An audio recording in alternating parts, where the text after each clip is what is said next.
15টা দিন কষ্ট করছি। এরপর আর সহ্য করতে না পারি না আমি দাদির রুমের তালাটা ভাঙা দাদির রুমে যাই। আমার মনে হচ্ছে রুমে ঢুইকে আমি কিচ্ছু দেখি নাই, আগে ড্রামটা খুলছি, খুইলা চাল ধুইয়া আমি বোকার মতন 2 পট চালের ভাত বসায় দিছি।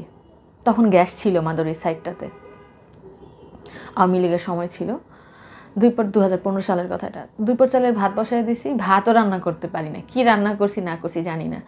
ভাতটা ঠান্ডাও হয়নি, চাপকল থেকে পানি নিয়ে ভাতটা ধুইছি, ধুয়ে ওটা আমার ঠান্ডা পানি দিছি, 2টা মরিচ পুরা দিয়ে মানে হাবলের মতন করে আমি 1 গামলা ভাত খাইছি।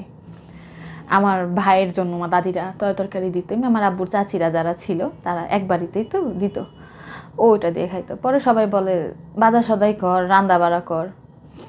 পরে আম্মু কিছু টাকা পাঠাইছিল ঢাকা থেকে, এখান থেকে আমার আরেক দাদার কাছে কাপড় চোপড় পাঠায় দিছিল, তেল সাবান শ্যাম্পু সব দিছিল। তো ওইটা দিয়ে আর কি হয়, খাবার তো খাইতে হবে, ক্ষুধার জ্বালা। তো আমার এক চাচাকে দিয়ে, আমার আব্বু চাস্তো ভাইকে দিয়ে আমি বলছি আমাকে কিছু বাজার করে দেন। তিনি বাজার করে দিয়েছে। জীবনে কখনো মাছ কাটি নেই, তরকারি কখনো কাটি নেই, কোনো রকম বটি দিয়ে কাটতে যে আঙ্গুল মাঙ্গুল কাইটা একদম অবস্থা খারাপ হয়ে যায়। কোনো রকম কি সিদ্ধ মিদ্ধ করে রান্না করছি খাইতে পারি না, ওইটাই কোনো রকমে খাইছি।